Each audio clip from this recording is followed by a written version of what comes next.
Hello and welcome to the INFO MOTO Podcast. This is our first podcast episode, but seeing as it's Christmas, we figure we better start off with a real bang. So without further ado, let me introduce you to your host, Greg Snag Leach, and a very special guest, a mysterious man, one known by many but understood by very few. He goes by many names, but to us, he's Spannerman. Well, Grant, 2020 Christmas time. Greg Leach. Isn't this amazing? Greg Snag Leach. Greg Snag Leach and Grant Spannerman Roth. Are we going to out you now this year? I think it's too late. I think everybody knows. I don't think so, because there is that old story about the bloke that reckons he ran into both of them. That's right. Grant yes. Roth and Spannerman in the same pub. But that's the trouble with internet communications, that story did the rounds where people were saying, I think they're the same guy. And this one person said, no, I went to a function once and I saw them both in the same room. Yes, I did hear that. And then everyone said, oh, well, it's all over. It can't possibly be him. Be. That's right. Yeah, just because one person said it on the interweb. Well, look, it's 2020 and you're now with us at Info Moto, so welcome. I am. It's nice. Cheers. Good Thank luck. you very much. Yep.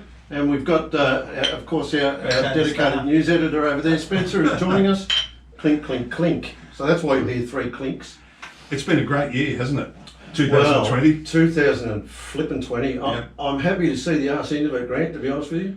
Well, you've got to keep in mind that the first of the Mad Max movies was set in 2021. Yes, I see that. It's going to get worse. Well, it could get worse. Who knows? Well, look, for an introvert, it didn't bother me much. Actually, a lot of it was good. I didn't have to come up with excuses not to go to any of your parties or anything. True, yeah. It suited some people and not others, but yeah, I think most people will be pleased to see it's over. And it wasn't so great for the motorcycle industry, although you've been telling me that... Well, things are quite buoyant, strangely. Yeah. Now, why that is, whoever would have picked during COVID that they'd be selling particularly used motorcycles, but a lot of new motorcycles as well. Do you reckon it's because people have had time to sit around and think about their lives a little bit more than they would have normally, because they can't go to work or they're working from home or whatever, and they've just gone, I should get a new bike? Well, I think, look, who knows exactly what it is, and it's rarely one thing, but certainly I think that's a part of it. I think people have evaluated what they want to do with their lives, what they want to do with a bit of spare money, and hopefully that's resulted in, the discretionary purchase of a motorcycle.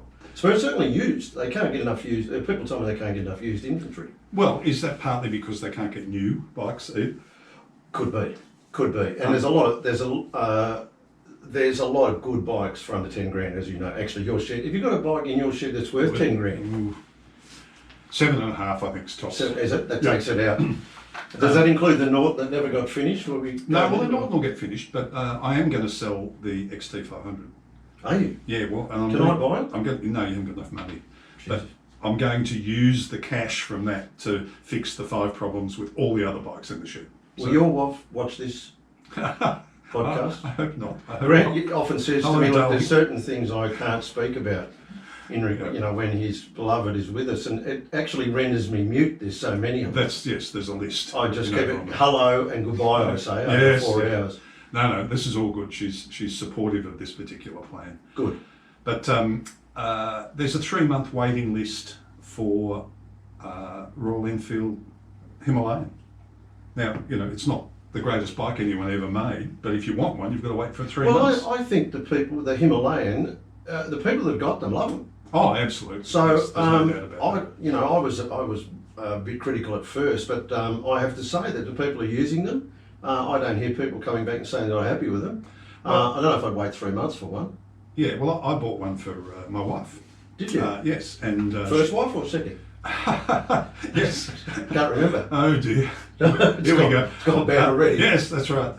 No, and she really likes it, and she's ridden a few other bikes since, because we were waiting I had to lower it to fit her. Yes. And I had to get new grips from England, and of course with the pandemic, it took months for the parts to arrive. Yes.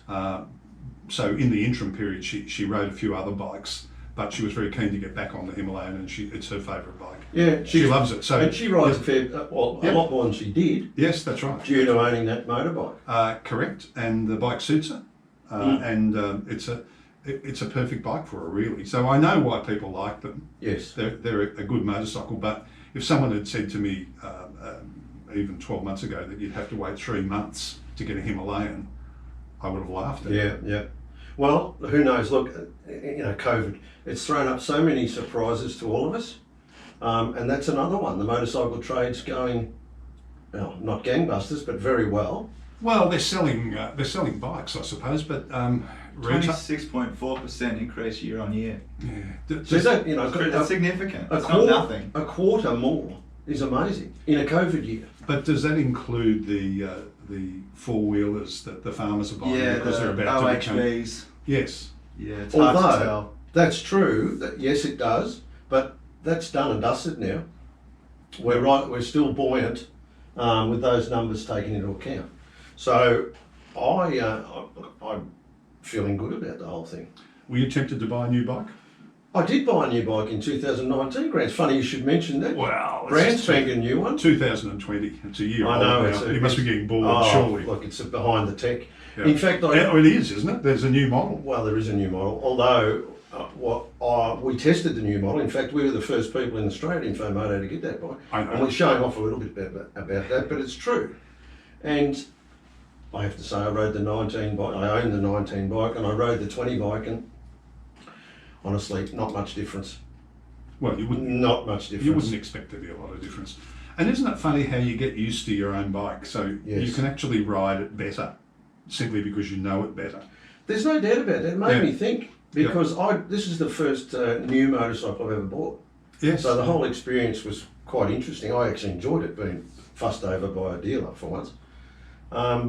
But yes, I'm riding it regularly, and it's the first time I've had my own bike, which sounds terrible, but people watching this will say how rude, but we do get test bikes, and we are riding lots of different bikes all the time. So I'm really pleased to be gelling with my XR. And you're likely to keep it for quite a while.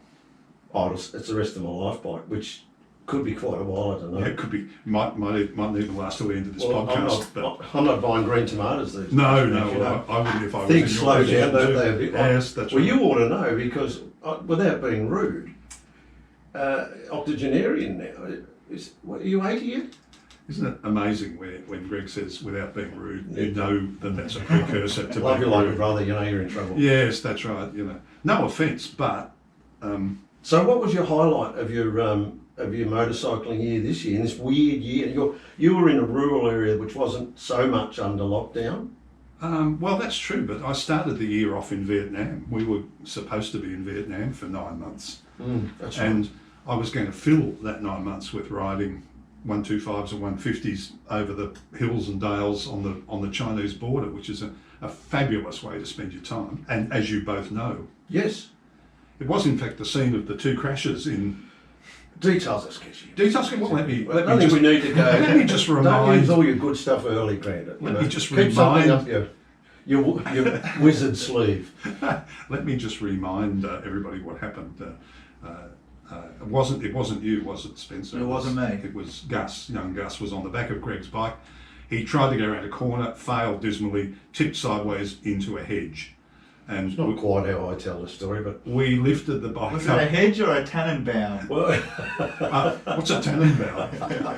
Okay, well so look, into a hedge. So we all stopped and lifted the bike up, and Greg adjusted his clothing and got back on, and Gus got back on the back, and Greg put his feet up to take off, and it fell into the hedge again. So it was technically 2 crashes. 2 crashes Yeah, without in the one moving. spot without moving. Yes, It was And one of the highlights. one of the of that highlights trip. of that was, given the nature of the Vietnamese and their easygoing nature, there was a gentleman on a scooter, which is not hard to find in Vietnam, who witnessed the event, who I think he's still laughing. And what he probably I was is. he was doubled over. He fell off his Honda Spacey into the branches over the other side of the road.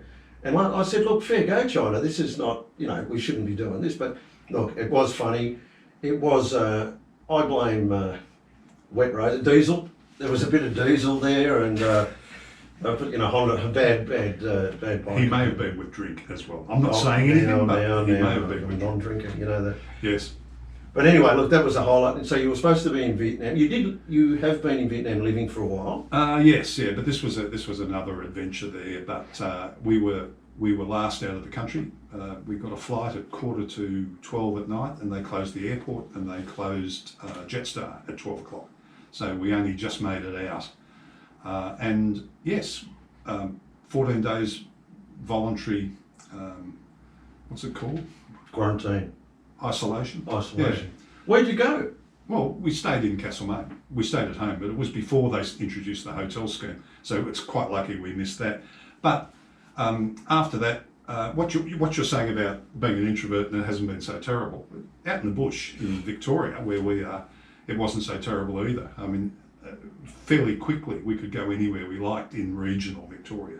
So I've been riding and having fun, and Hasn't really affected you. Haven't right, been able has to it? go interstate and not go to Melbourne, but not going to Melbourne's not a bigger burden on me. So, Well, so I it's haven't good. seen you.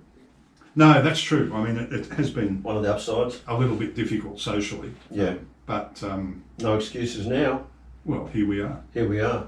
Well, as you know, you joined INFO Moto about earlier this year, around March-ish, I did. because you could see Yep. that it was time to get back on the horse Yep. and join the winning team.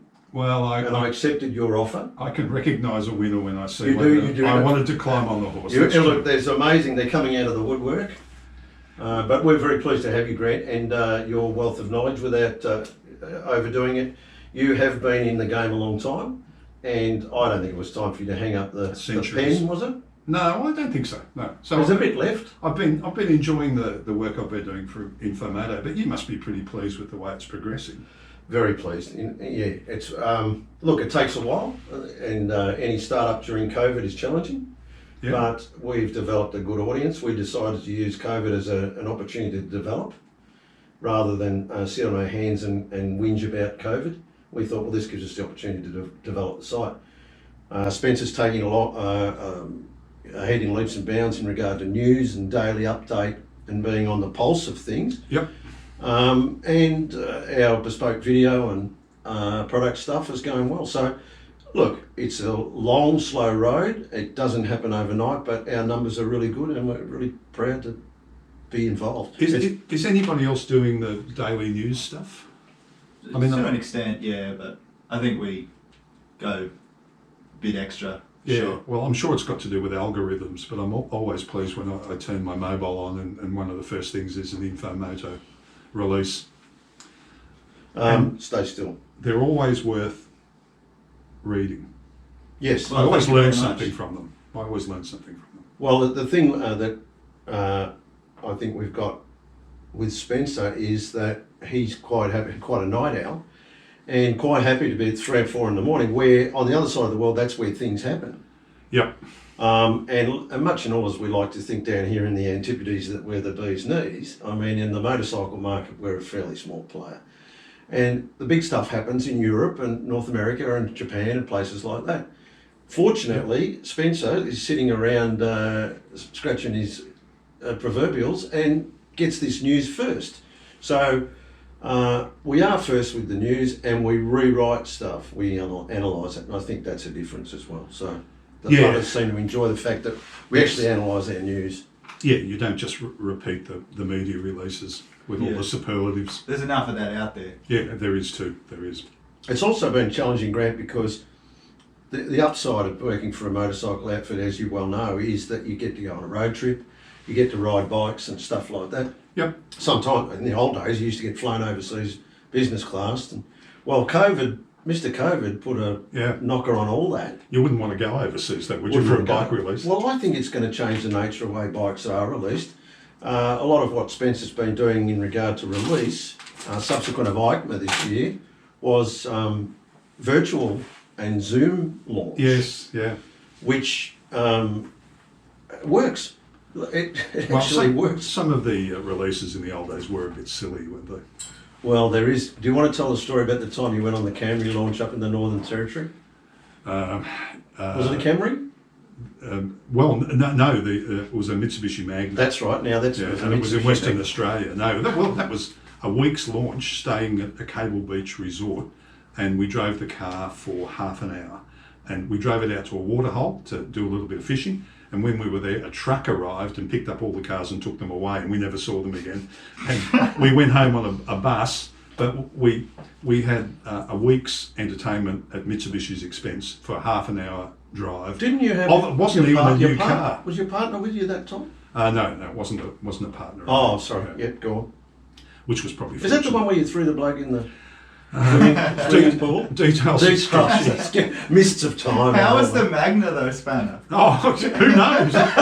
It wasn't even a new Magna. It was the old one. They just wanted to refresh our memories of how great they were, but allowing us to drive them for half an hour didn't really do that. Well, the old saying used to be "no drink, no ink." Correct. It doesn't quite work these days. But look, a lot of those things were extravagant, and I do think that companies, distributors, and manufacturers will rethink the way they go about launching stuff. Oh, well, they're going to have to. The jury's still out on what the upshot of this pandemic is going to be, but it's quite likely that you won't be able to comfortably go to America or easily go to America, possibly until 2023. And even then, it's going to be difficult because not all the Americans are going to take the vaccine. You know what they're like. So there'll be parts of America that still will not be accessible. And Europe is a mess as well. Yes. So I think Southeast Asia might become far more important for Australians and their travels. And so many bikes are being built in Thailand at the moment that's probably not a bad thing for us. Mm. We might end up with a decent supply of new bikes as opposed to what we've got at the moment. Well, I have to say, having been in the game a long time, not as long as you, but not far off, if I don't see the inside of an aeroplane again, it won't bother me. I'm honestly, the way they're launching now, where we get the information, access to good images, every bit of information we need beamed to us, and the ability to talk to, I know Spence was talking to the head of Ducati. Yeah, Sergi. And the access to designers and important people within the framework of that launch is way easier. So rather than you're sitting around the pool sunning yourself, you're actually doing some work. Yeah, I guess so. I mean, I think one of the advantages of the old system was you could mix socially with the people who'd built the bike, for example. So yes, there was a Q&A session after the launch, but most of the information really came from sitting around afterwards. Yeah, after the dinner, where you can sit with somebody who's relaxed and you can ask them questions that they might tell you the truth. Yeah. Where it's possible you weren't going to get that in the official version. No. So so not having the physical releases is going to make that more difficult. No, it's definitely critical that we keep being able to have FaceTime with these people, but it is convenient, definitely. It's definitely convenient. Yeah. Particularly with we come from a print background, and Spencer, not some, well, he's done both, but certainly much more versed in the electronic stuff than we are. As we embark upon that, what I am noticing is the voracious nature of web as against print. There's a bit of a constant battle to be first, and sometimes some people allow quality to suffer for that. I don't try to be first anymore. It's a good way to get started, an immediate audience, but you definitely need to be fast. Yes. But it's better to be right than first. Yes. Because our readers know. Yes. They notice. You can get away with a few mistakes here and there, but you don't want to be that publication that makes mistakes to be first. And it's glaring when you're in the game because you watch people who's really good at their job, who's middle range and who's not. Yeah. Now there's no hiding. There is no hiding. One thing that I do love is that if we happen to get something wrong, which is very rare, Grant. Very rare. Very rare. In fact, I can't think of one. Quality control. But remember when we were working in print, and particularly when we were selling a lot of magazines, if you made a mistake, you made 70,000 of them. Correct, and they lasted for months. And people would tell you about it forever. Are we allowed to talk about your... Is this going to be about me again? Tory Bayless or... Oh, God's sake. You call him Tory Bayless? I know, God. I'm surprised you haven't heard Ho, ho, ho. It comes up after dinner a lot, that one. I was working at Motorcycle Trader. How many times was I edited that? The first time I edited it. No, actually, I was only a news editor of it then, way back at the start. And I used to work with AMCN, and we used to do Motorcycle Trader subsequent of putting out a fortnightly magazine. Yeah. So, anyone that worked at AMCN will tell you it was a pretty solid workload. Time consuming. Yep. Well, we get to the end of doing the AMCN and no one cared too much about Poor Old Motorcycle Trader. And I got the job of putting it together as a bloke who was pretty junior and pretty green. And I put a photo in there about, I think it was a photo of, it was Troy Corser. Yeah, we had a photo of Troy Corser and I called him Tory Bayless. Tory Bayless. And you could say that was a mistake, couldn't you? Well, you reckon they didn't have fun with me on that? Oh, they noticed? The bloke at the Rookie era. I went and bought fruit and bloody Antonio had a crack at me. He said, there's Tory Bayless. Tory Bayless, mate, yeah. Have you ever made a mistake in print media, Spanner? Yes, I have. I recommended I devised a system to stop people stealing my Norton Commando, which involved wiring the gear change to the horn. So you left the bike in gear, and if anybody tried to move it, they would change it into neutral. And the moment you changed it into neutral, the horn would go off. So it was a really cheap-ass way of alarm or getting something. a system, a bike alarm system, yeah. But the problem was that Norton was the only manufacturer at the time that had a positive earth. So if you did this to a normal motorcycle and you left it in gear with this attachment, it would slowly heat up until it burst into flames. So I should have said this is a system for Norton Commandos, not this is a system for every other bike. Yeah. But yeah. Was there any smoke signals around the suburbs? Somebody from Canberra sent us a picture of a burning bike in the middle of the road and said, followed your advice. What do you suggest now? But no one stole it. No, well, he still owned it, yeah. Getting back to physical launches though, one of the benefits of this is when they re-released the SR400, Yamaha re-released the SR400. And it was still a kickstart bike, but because of emissions controls, it had to have a EFI system, electronic fuel injection. And no other bike in the world's probably been kickstart and EFI because it's too difficult. But Yamaha went ahead, they released it, the bike, and I got to talk to one of their technicians at the actual launch, which is why I say these launches can be valuable. And he told me a very long story. It involved a lot of translators getting involved too, but he said that it took ages to try and get it right, and now this bike is only slightly harder to start than the original one with the carburettor. Oh, okay. So it's only slightly harder to start. And everyone was saying, well, I never bought that bike anyway because you couldn't start the carburettor one. In fact, with that SR400, if I remember rightly, I didn't attend that launch, but word travelled back that there were a couple of people that couldn't start them. Oh, well. Never seen a kickstart. Oh, well, that's right. Yeah. That's right. So, absolutely. Electric starts, and of course no one bought them. Yamaha priced them at, I think they were $8,000. So they were a real specialty bike. Why did they do that, Grant? Why wouldn't that be that's a volume seller in my mind at a good price? Well, it would be a volume seller at $4,999, but at $8,000. I mean, I think they were looking at nostalgia, people who wanted a single. When did this launch again? Like 2008 or something, or earlier? Somewhere in there. Yeah, a little later, but yeah.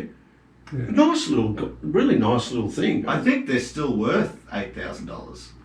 Well, for a good one. Possibly. They're no longer being imported, but no, I mean in the used market. Yeah, well, I don't know how many of them they sold. They all got chopped up. No, they joined the BMW R1200. Well, shall never say its name. At the bottom of the ocean somewhere. As I've told you before, R1200C is silent in German. But look, many bikes came out this year. Some very interesting motorcycles. COVID didn't stop Arcma going ahead as a virtual event, given that people basically launched stuff on the internet. It was a virtual Arcma. Yep. It was a great Arcma though. Yeah, there was some really, really it might be tumultuous times or whatever, although the industry has recovered slightly, but it takes 3 years to build a motorcycle, so they must have been planning all these models a long time ago. You would have really enjoyed it because normally you'd be denied access to Arcma. Well, it's partly a criminal record, but it's also that you have to get there. You have to fly there. Yeah. Someone's got to pay for it. Exactly. So it's very difficult. My private jet's in the shop. Correct. Yeah. Well, but you could see the whole thing. Yeah, it's great. And some things under embargo, which is fantastic because you get to chase up some sales details and some quotes and stuff. Yeah, it's been great. Yeah, there's been some great bikes, and there's certainly next year. There's some fabulous stuff, that's about to make its way. What I did notice is we're not getting everything. Often we'll get a level of a bike and not the three others. Yeah. Interesting. Honda has given away building a bloody bog stock Fireblade. Yeah. I thought that was amazing. And the CB1000R naked bike, which was hugely popular amongst our readers, but soon found out that it wasn't coming in. It was one of the stories that was most clicked on, wasn't it? Yeah, for sure. Which showed the interest in Australia for that bike. Yeah. And in fact, I think you uncovered pretty quick it wasn't coming. Yeah. And ran the subsequent story on the web, and people were just as interested in that. More, yeah. Yeah. So that's a gauge of maybe they should bring the damn thing. Who knows? They've obviously studied this stuff, so I'm not going to be the one to say you should do this. They think about it, I'm sure. Yes. So, but it is a shame though, because it looks fantastic. It's a great bike. Yeah. Looks at it. There's a lot of history of manufacturers or distributors in Australia being talked into bringing a bike because the media have told them that it's going to be fabulously successful. It doesn't sell. Nobody buys it. Yeah. So, well, I don't think they couldn't possibly have predicted the buoyancy of the market. I don't think anyone. No, they would have made their decisions much earlier. I would have. So they've got to. They would have conservatively ordered, which would have made perfect sense. Who wanted to get stuck with a shed full of new motorcycles? Yeah. That would have been madness. They would have shot you in Japan or Europe, wherever the head company is, and they've probably had to make rationalisation. But I hark back to that Honda not bringing a garden variety Fireblade. Yeah. I would never would have picked that. No. That's such a breach of tradition, isn't it? I mean, there's always been a Fireblade. Yes, and it's been the hero offering. Yeah, for a relatively inexpensive price. Yes. You can get into a Fireblade pretty cheaply. Yes. Yeah, 21,990 or something like that. Yeah, and madly reliable, nothing quicker, full electronic Well, suite. nothing quicker, but all the other leader class sports bikes are all so fast that you're splitting hairs by. They're in the. A good rider on a Fireblade will be faster than anybody on any other bike. Yeah, just about. Well, you're talking sub 10-second quarter mile. I mean, they're better than better than anyone I know. Stock bike that you can just go into a showroom and give them some money and take out to the drag strip. Yeah. So I'm surprised. I look at the primo market, the 50,000 plus, and there's quite a few offerings in there. Yeah, there's lots now. The M1000R from BMW, the Panigale V4 SP. Yeah. They're all, and obviously the And CBR 1000R. Yeah. Well, now, that surprises me because I honestly don't, and without being a smartass, I don't know anyone that's ever going to buy one of those. None of my mates is ever going to buy one of those. It's probably the circle we mix in, but there are people who collect these bikes. But do you make any money? The sports bike market is small anyway. The track bike, let's call them track bike market, is just smaller and smaller. 20 years ago, it was everything. Going berserk. It was everything, yeah. But then back then they didn't make 700cc naked bikes that have 100 horsepower. Yeah, of 150 horsepower, and like 8-way traction control, and you could ride it to Queensland comfortably. Yes. And then do a 1 minute 50 at the island. Yeah. And show off with your mates and all the rest. I think people are more discerning now. I honestly think people have worked out. If you've ridden 2005 sports bike any distance, I'll guarantee you've been glad to see the arse end of it at the end of that night. Now people have just gone, well, I can go and get a bike that I can sit on very comfortably. I'm just as quick as any of my mates. I can put a couple of bags on it, and I think they're more discerning. Yes, you'll always get people that want the the newest and the quickest. But people are going, you know what? I'm not going to do it that way. Well, MV Agusta's released a very pretty version of the 800 on limited release, and some were destined for Australia, and they were all sold well before any of them arrived. How many? I don't know. So that's the point, isn't it? Well, not many, obviously not many, but maybe 20, 30, something like that. It's just what makes But there's a market out there of people that we obviously don't drink with who look at that and go, oh, I want one of those, and they're unlikely to ride them. I mean, you won't see them along the Great Ocean Road or... Are you talking about the Rush? Is that what you're talking about? No. It's got one of those very long Italian names. Oh, yeah. It's got the shaped fairing with the single... Oh, the Super Veloce. Yes, the Super Veloce. Yeah. Yeah. Of course. Yeah. That's a very pretty motorbike. But they've released... Oh, it is a very pretty motorbike. Yeah. And the 800 MV Agusta is a very nice bike. Yes. Is it? Yes. That's a Brutale, isn't it? The Super Veloce. No, the 800. Oh, The motor from the Brutale. yes, yeah. Well, there's 3 or 4 variations of Dig me out here, will you? Yeah. There are 3 or 4 variations of the 800cc motor, but one of them is the Brutale. Well, look, the Italians are still making gorgeous motorcycles. Yes, I mean, the status quo is maintained. Germany is turning out some very, very stoically gorgeous, well-engineered motorcycles. Yep. The Italians are still throwing out stuff that just is drop dead gorgeous to the eye. Yeah. The Japanese have rationalised, and I totally get that in the COVID world. So, the status quo is maintained. Well, yeah, except back in the real world, our world, people are buying Royal Enfield 650 twins. Yeah. Which Spencer's been riding the Interceptor. Have you? Yeah, and I love it. And everyone I think loves it surprised the hell out of you, didn't it? It's a $10,000 motorcycle, and it's one of the most enjoyable bikes I've ridden this year. Yep. I'm looking for any reason to bag it. I can't find one, because you find something that's a bit basic, and then you're like, well, actually, it's $10,000. So, Did you have a view about whether the Continental GT 650 would sell more than the Interceptor, or the other way around? oh, I don't know. I mean, I think I the think Interceptor's the riding position suits what it is better, because if you look at the Continental, its competitors are like Thruxtons and stuff like that, and it doesn't stand a chance. But as an Interceptor, it stands alone as like a Bonnie or something. Well, I think it's surprised the distributor that it's about 50-50. Is that right? I'm surprised by that. I thought that the Continental would do... Yeah, I did too. I did too. But having ridden the Interceptor, and I was probably a cynic on that, it really is a delightful... It's fantastic. It's, you know what, it's like now, I hope Royal Enfield takes this the right way, but what I mean by this, it's a cool scooter to me. Yeah. I get on that bike, I'm on and off it, riding it round town. I'm in the shop before it's easy in the same turned way a off. scooter is. The ease is exactly like a scooter. Yet I don't have to look like a pickle on a scooter. But you can still bomb down the freeway. Yeah.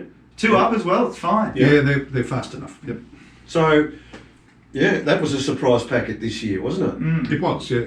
And it says a lot about the market that there is still this desire for retro bikes, partly because we've been talking about this. You've got a couple of Suzukis in the shed here at INFO Moto at the moment. Yes, we do, yes. We have, Grant. We have, yes, of course, we have. And we're on the edge of the Great Ocean Road, one of the world's great riding roads. Yes.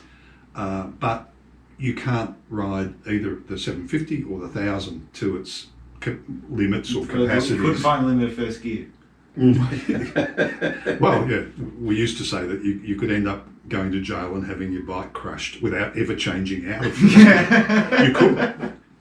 Yeah, it's true. The BMW S1000RR would do 100 miles an hour, 160 k an hour in first gear. Yeah, cruise control. In first gear. But still, part of me says, "Thank God for those things." I mean, I love that they're. I love that the fact that we're still a bit mental. It doesn't seem like it would be allowed.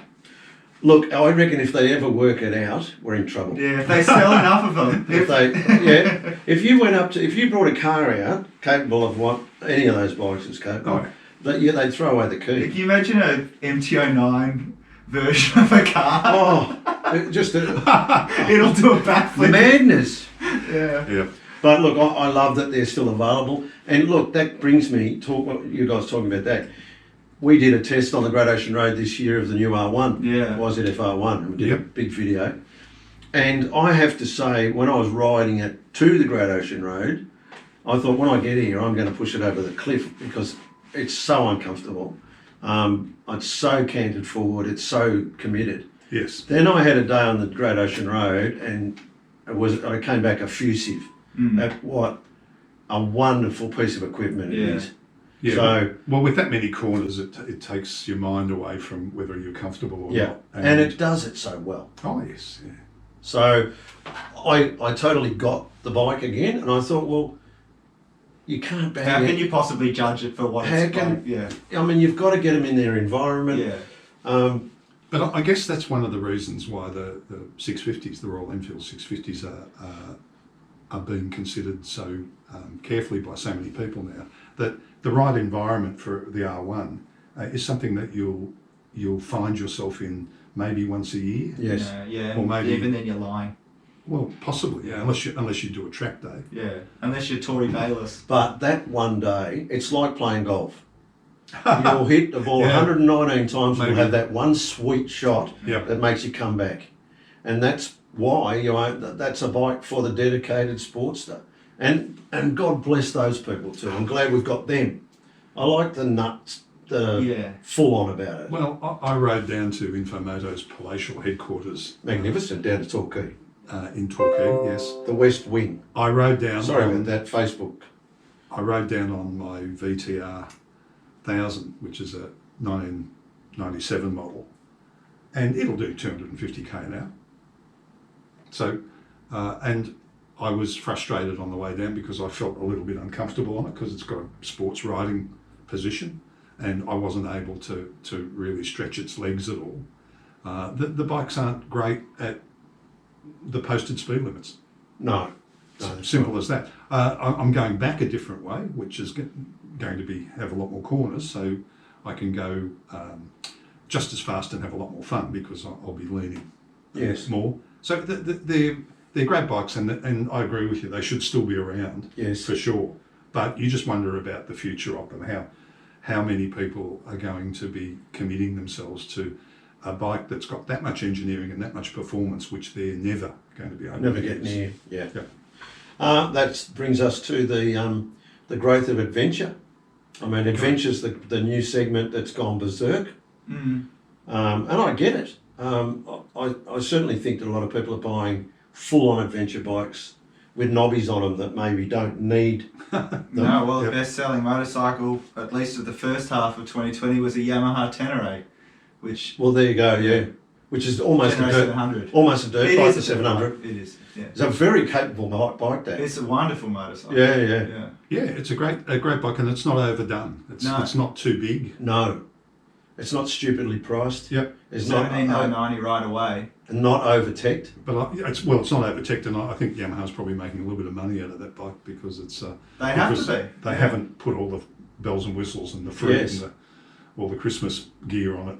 Well, I think for the hardcore guy or girl that wants to maybe do a lap of Australia that includes a fair bit of dirt, you'd be hard pressed to find something better. No, unless you're humble enough to get on a V-Strom 650 or a DR. 650. But they're all of an ilk.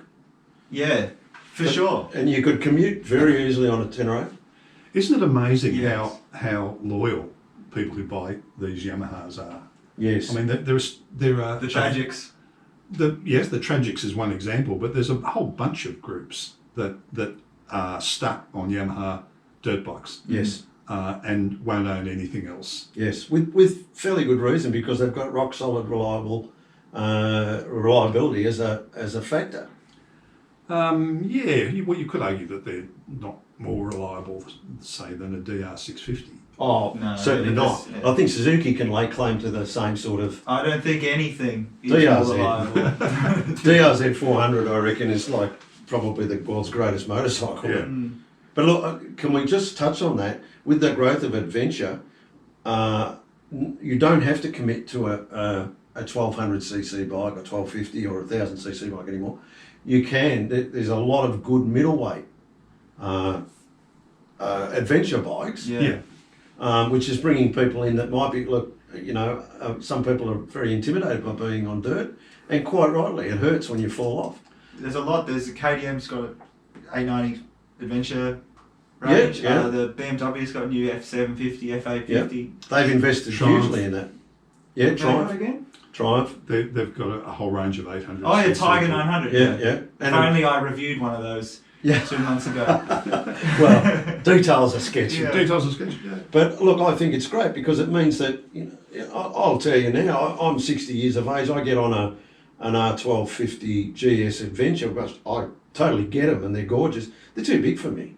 It's too much bike. If it gets away from me, I'm in trouble. I'm much happier on something middleweight, and I don't think I'm on my own.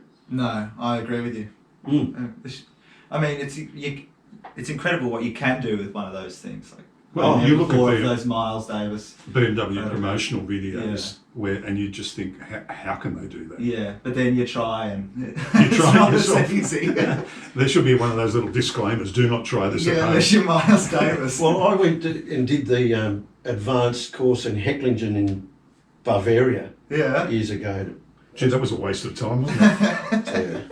So we get up there and they take you to this typically well organised German park with all sorts of jumps and bumps and all, this massive place.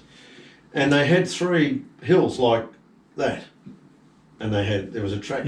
So when I first drove in there in the bus after a night of bonhomie at a beer house the night before in Munchen. And there was a many a pretzel level that you'll pretzel level. And I looked at that and I said, well, no, I was going up that. Well, at the end of the day, we were going up that.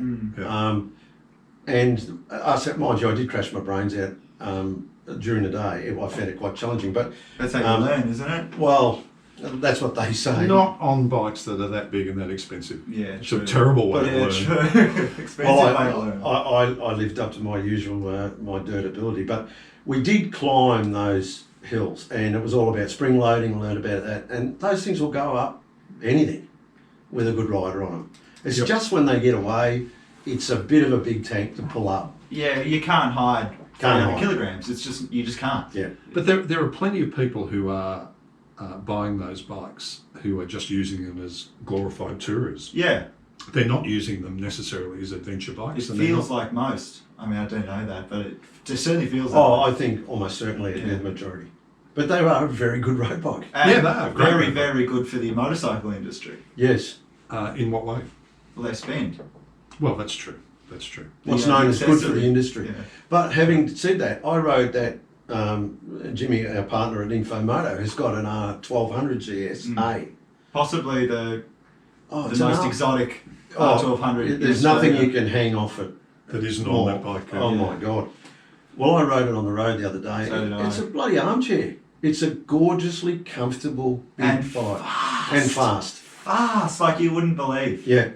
And that's the 1200. So the 1250 is quicker again. Why do you keep making them so fast, man? Well, it's some type of madness. Head technology. Yeah, that's it, isn't it? Well, 4 valves. And injection. One of my neighbours, one of my neighbours in the little country town in which I live is Brian Ricks, who he's published 3 books. He's ridden around the world and up and down South America and North America, and he's done it all on the same bike, which was an R1200 GS.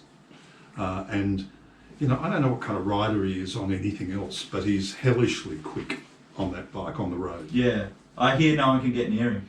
Oh, well, no, I can get near him, but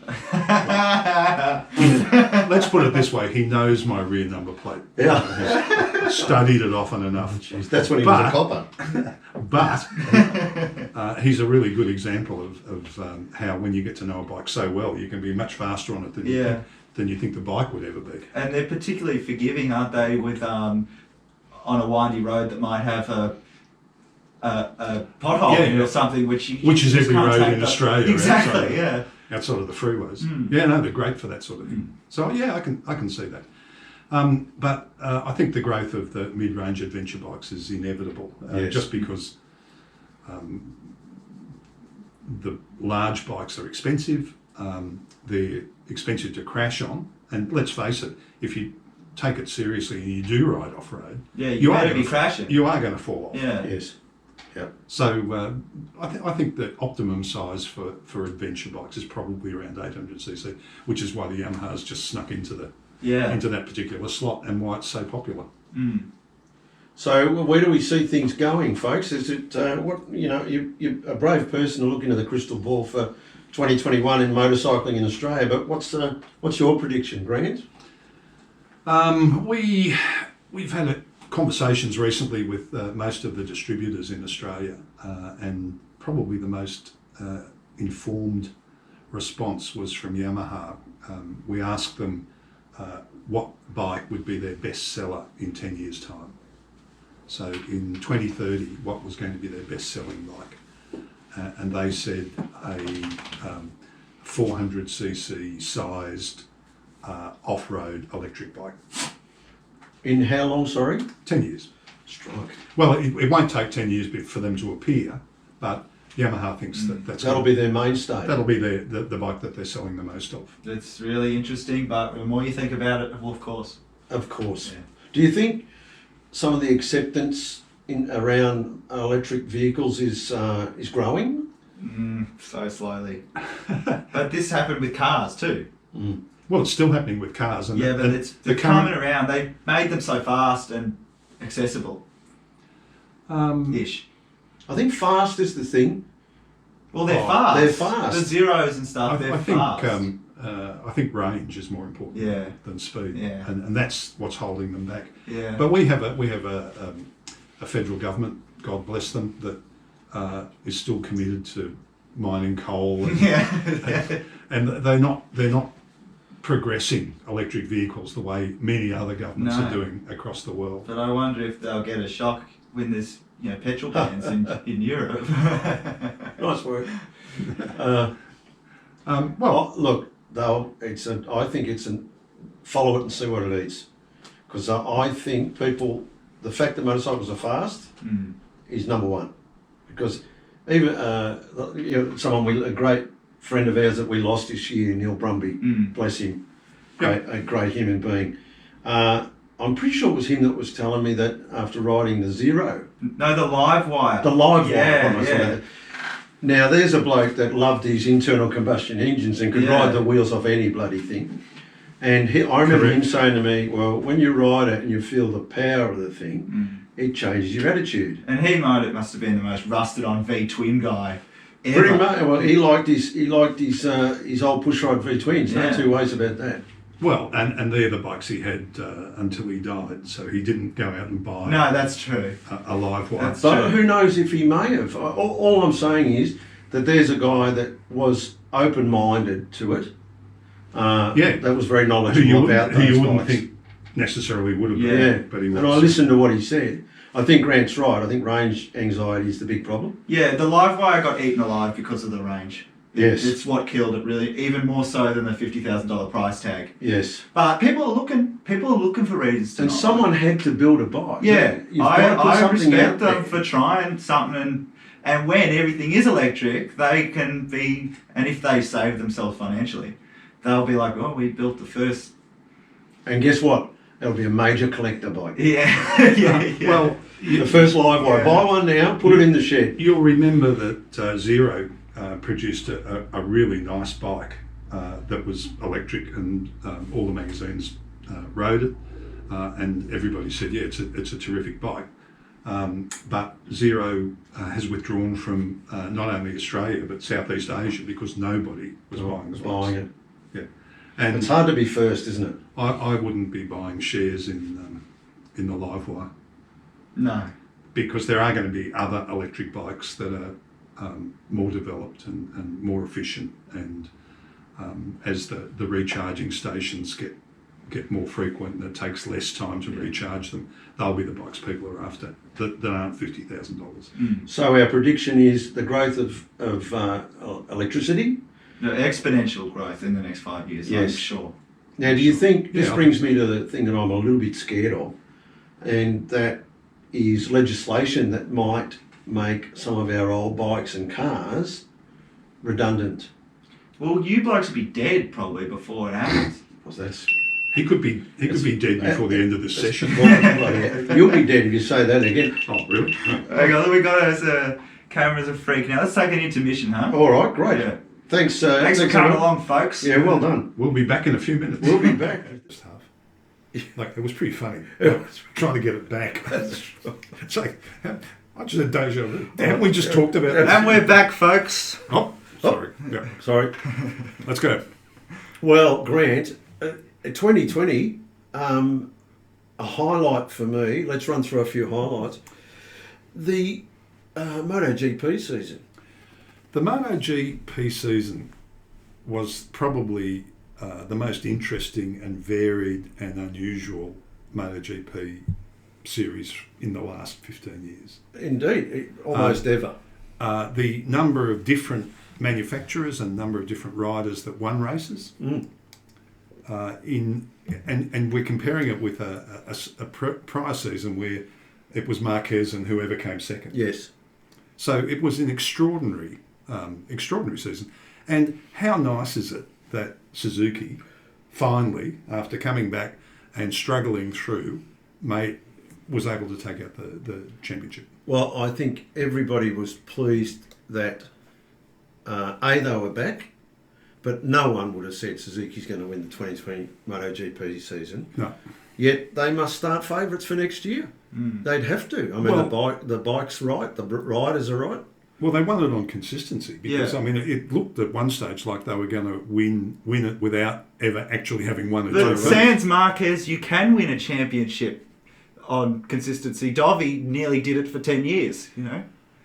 Correct, yeah, that's right. But they all had their ups and downs. It was... there were some fabulous things, like Alex Marquez coming out of the woodwork and showing the glimpse of majesty that I think he's going to have. Well, he showed nothing early on, didn't he? He was fighting for last place. It's a big jump. Well, it's a huge jump. And it takes a long time. I think that bike takes some riding too, from what I've heard. Yep. Like, you can either ride it or you can't a bit. Yep. I thought that was fabulous. I thought Juan Mir was sensational. Yeah.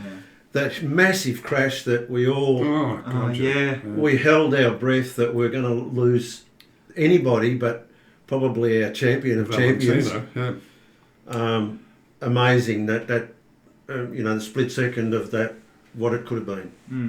Quadraro, Brad Binder. Binder, yeah, there was something. KDM. Yeah, KDM.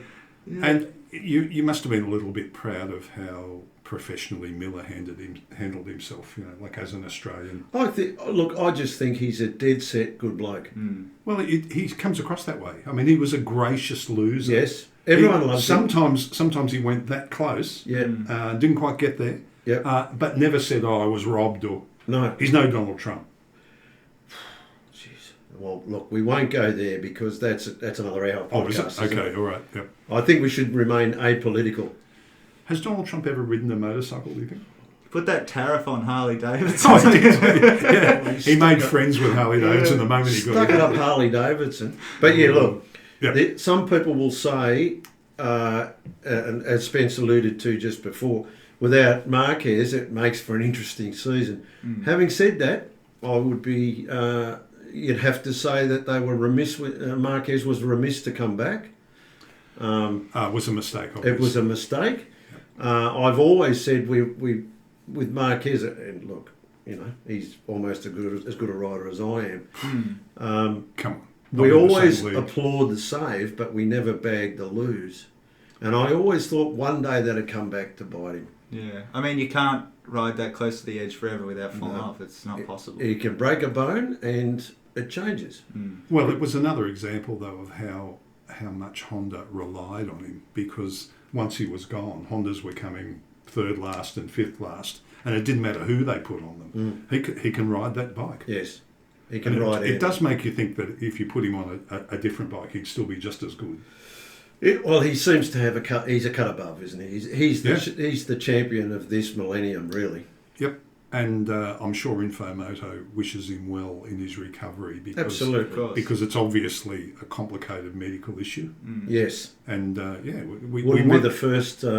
Mick Dawn comes to mind with complicated medical issues for a bloke that was definitely, probably top 5 of all time. And I think Marquez is probably pretty close to winning that. There, yeah. Well, we want him to come back, but we don't want him to come back so convincingly in the next season. You want him to be slightly traumatised. Right. Yeah, a bit of trauma is a good thing. Come 8th or 10th or something for a while before give the other guys a chance. And Jack will be on a proper Ducati, which will be interesting. Well, he sort of already was, but with a full team, with the full factory bike. Yeah, he's this close, isn't he? Yeah.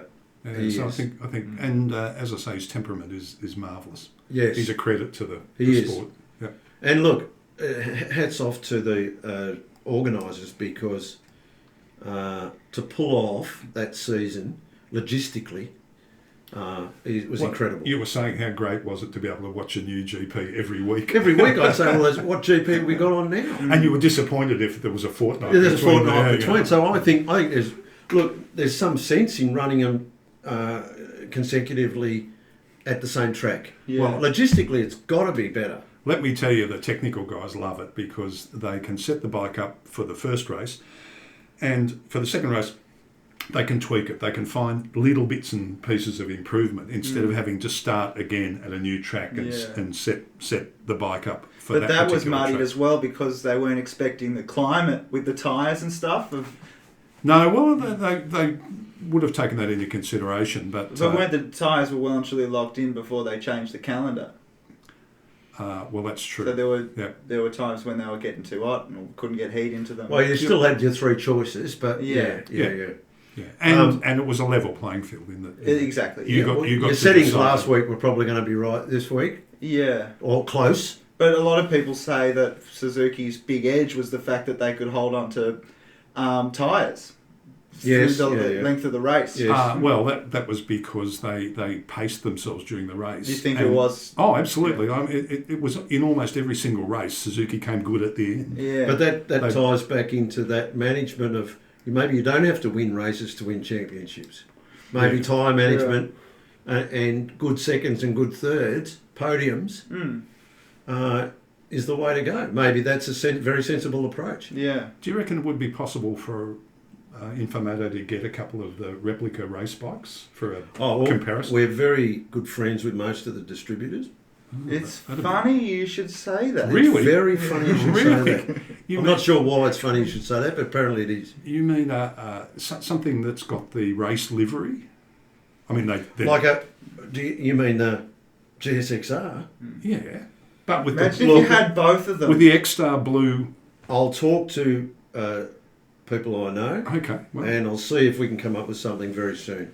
Very soon? Very soon. Like almost immediately? Like yesterday. like they're out in the INFO Moto garage as we speak. Let's not be smart. We've got the 100th anniversary, isn't it? GSXR, which I'm a little confused about how that works, but we've got the race livery bikes out there as we speak, and the 750 and the 1000. Yes, and we'll be bringing a all singing, all dancing video to our viewers very soon, Grant. So what else has INFO Moto got on for the immediate future? Well, we've got a KTM Super Duke R in the shed, which we're all dying to have a ride on. Spencer's been banging around on that Interceptor. We've just spent a week or 2 weeks on the new BMW R18, and we'll be releasing a video very soon on that. Very soon. So there's a lot happening, Grant. Yep, well, that sounds I'm great. looking forward to chicken, turkey, laying around like a big slug. Christmas. Christmas. That's just what I do for the year. Yeah, really? Okay. Christmas, I slow down a bit at Christmas. Yeah. So, look, it's a Merry Christmas to everybody and for a fantastic year at INFO Moto. Big time. We'll all get out for a ride. We'll all get out for a ride. Thanks for sticking with us, folks. Sorry about the audio. I cocked up a little bit. It'll be better next time. Can I just is it going to be rude now? Tell you what I've got in mind for the immediate future, which is 2 features for INFO Moto. Oh, yes. Thank you. One is the 10 ugliest bikes of all time. We're going to call it. Not everyone's going to agree, No. but None of them will be made now either. I'm just thinking, they'd be old bikes. well, some of them are old bikes. Details are sketchy. And of course, you can't do the 10 ugliest bikes of all time if you don't do the 10 most beautiful bikes of all now time. that will start a few arguments, won't it? Yeah, and that's coming up in the first couple of months of 2021. Well, I can't wait. Yeah, the great Spannerman, INFO MOTO. Spence, Grant, great year. Thanks very much. Yeah, Fantastic year. Away we go. and we're looking forward to a really, really busy and productive 2021. And better audio. And better audio. audio. Possibly. And better talent. And guys, if you liked what we've done today with this podcast, we think we might keep it going. So please, if you enjoyed today, consider liking and subscribing. And for the best bike news and motorcycle stories, head to infomoto.com.au. Very professional. Good. Very slick. Where did that? Who's his Holy- real father? Oh, jeez. I even got the lean in, that Letterman. Yeah, I I got a love it. pencil. Jeez, I'm rushing out to Is get this a on? subscription now. Alright, that's enough. Hey, that reminds me. What platforms are you putting this Is on? this still the podcast? No. Oh.